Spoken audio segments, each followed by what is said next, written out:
Good morning and welcome to Customer Experience Recovery Conversations. And today I'm absolutely privileged to be joined by a couple of guys who work up in Oldham. And I'm going to start by asking Kelly. Kelly, could you just introduce both of you that people can see on the screen and tell us where you work, please? Hi, I'm Kelly Tattersall, and we have Mark with us today from Oldham Community Leisure. Excellent. And what's the weather like at the moment? I know, have you had some cold chills up there? We've got snow. We got snow today. Now you've made me envious. You've made my 14-year-old envious because we would adore some snow at the moment. But never mind. I'm sure we'll get that sorted out. But Kelly, thank you for the intros. Mark, can you tell me what you were doing before lockdown? What was your role? What were you doing? So I'm a health and wellbeing advisor. We work on a project aimed at reducing loneliness and isolation, basically by getting people in Oldham active. So prior to lockdown, a lot of our work there was like based in sort of community settings or with community groups, and we were putting on activity classes for those who could be identified as lonely or isolated. So we might say, for example, we might go into a local centre, and they might say, well, there's nothing on for parents and babies at this particular place, so we want to put on a yoga class for this group. So I'd facilitate an instructor to go and work in the community centre. But obviously, with everything that's been going on, a lot of our stuff over the lockdown period has been online, really. Well, before we talk about what you've been doing in lockdown, just give us a quick overview of what your day-to-day stuff was like before lockdown, before COVID. Okay, so sorry, Kelly, could Kelly come in on that one? I just want to get an overview and a flavour for what Kelly did. Yeah, so my role, I took over the team with Mark in November. Right. So not long before we started with COVID. But a lot of my work with the trust has always been out in the community, right, working with partnerships and building on them for the trust. I also looked after the Milltown races. Right. So obviously they are no longer happening, sadly. So yeah, it was a pleasure to take Mark on and work on this project. Great. You've got a great surname for running the racecourse. Got Tattersall. And the horses as well. Okay, so let's go back to that piece then, Mark, around how lockdown changed what you did, because it sounds like you were very much about socialization, about being with people and about giving that sort of physical contact. So what have you been doing in lockdown then to sort of continue working with these vulnerable groups? Yeah, well, I think obviously the first thing we did, which a lot of people were doing, I believe, is just obviously initially just ringing everyone. I think right at the very, very start, obviously no one quite knew what was going on or how long it was going to go on for. So it was just a case of initially just checking in with people. And then it was obviously trying to increase some sort of online provision. So we put on sort of virtual activities. I think one of the big things that we were a bit concerned about is obviously not everybody maybe can get access to online sessions and stuff. So we were trying to look at different ways of engaging with people. So just as an example, we put on, so we work with a group, they're called Henshaws. It's a visually impaired charity. And what we did with them was rather than doing sort of a sort of Zoom call, if you like, we put on basically a phone call, which was like a merged call, so you can merge people together, almost like a conference call. Yeah. We just had like a bit of a chat first, so a nice little chat with everyone, and then we do like a sort of 25-30-minute descriptive exercise class afterwards, just to try and engage with these people.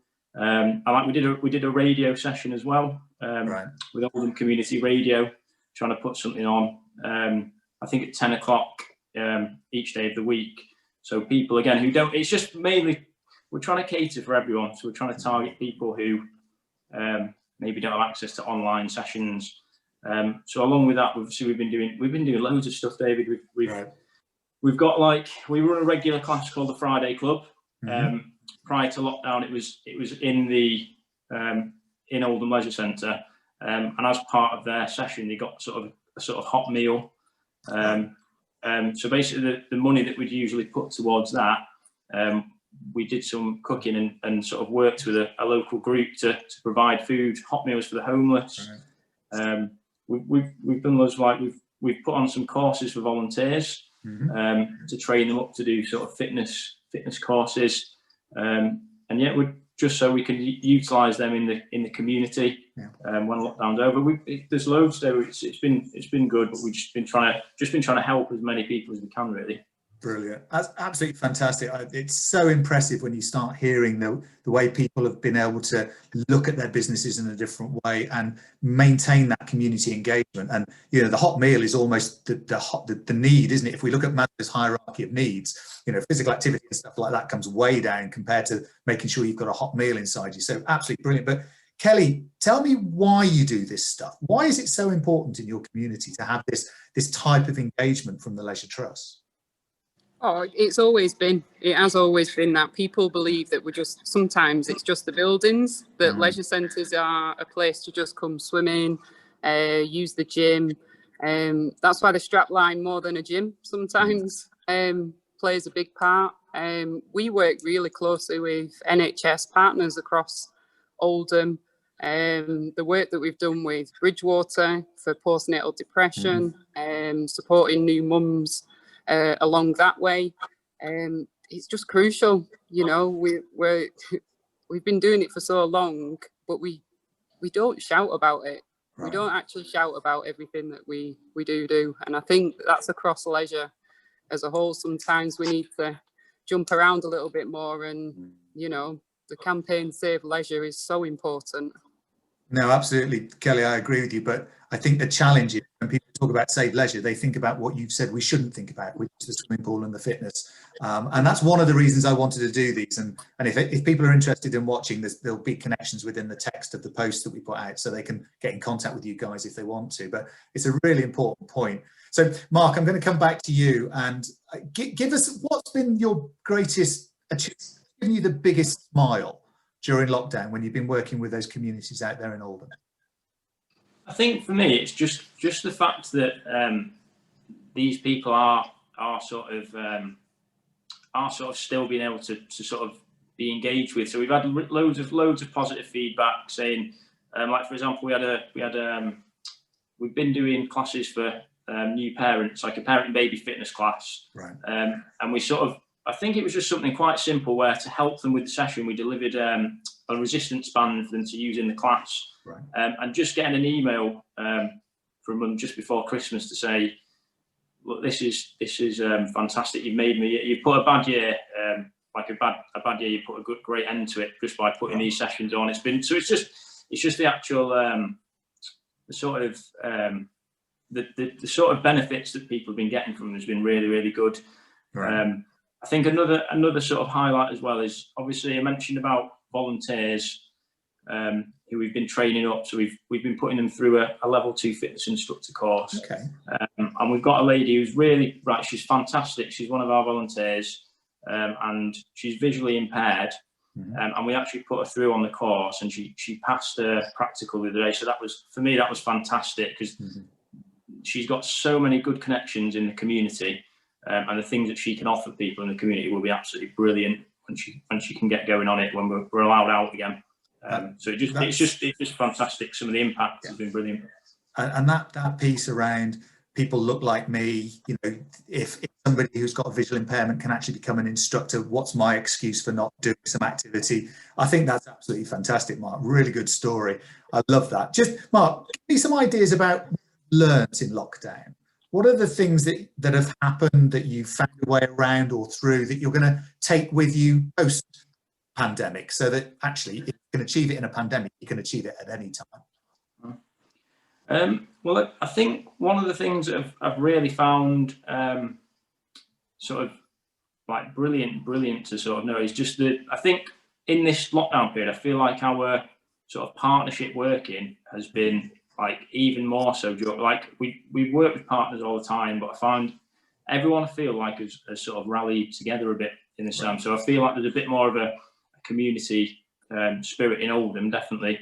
And I feel like going forward, I think there'll be a lot more collaborative working to benefit people. Like we've been working with loads of different groups. So any services like social prescribing, for example, we've been sort of working closely with them, and we'll link in with with like other groups and stuff. And I think it's just a case of using all our contacts just to get the best. I think for the individual, because every individual is different, and it's just getting the best thing for them and signposting them for the right areas. And I think it's definitely something which has been really, really beneficial.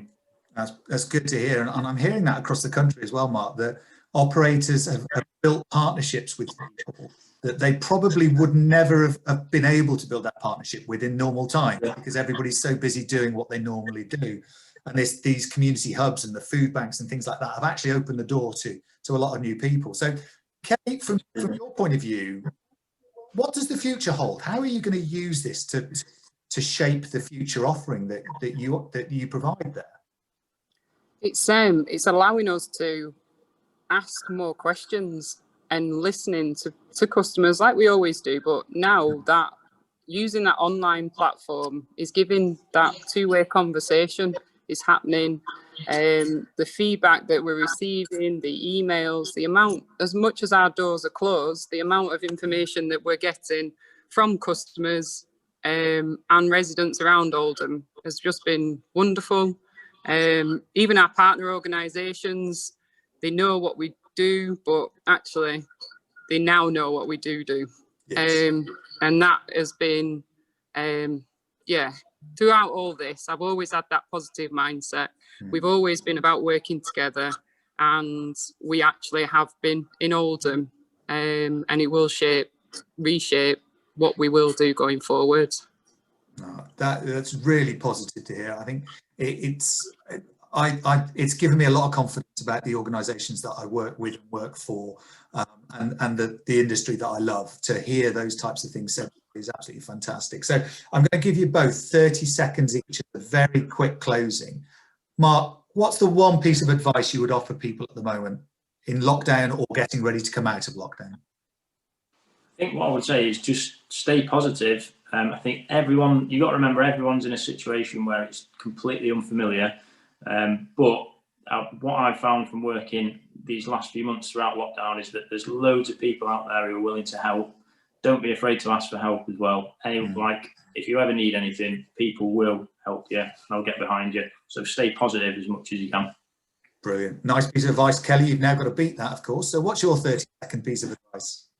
Mine is just kindness, everyday kindness, and make sure that you talk. Yeah. No, that's fantastic. And actually the theme, because I recorded a couple of these that we'll be putting out next week, the theme throughout all of it is actually conversation. Pick up the phone, bang on the window, whatever it is, but conversation appears to be the key message that's coming through all of this. So Kelly, Mark, thank you so much for your time. Absolutely brilliant. Really impressed with what you're doing. And I hope that there are people out there that will watch this and think, actually, I need a bit of that, and they'll be in contact with you to share. And as I said, we will put those contact details in the text of the social media. So for now, thank you very much for your time. And I'm really looking forward to catching up with you guys in person. You can buy me a coffee. So guys, take care. I will see you soon. Thanks. Thank you, David. Appreciate that. Thank you. Cheers.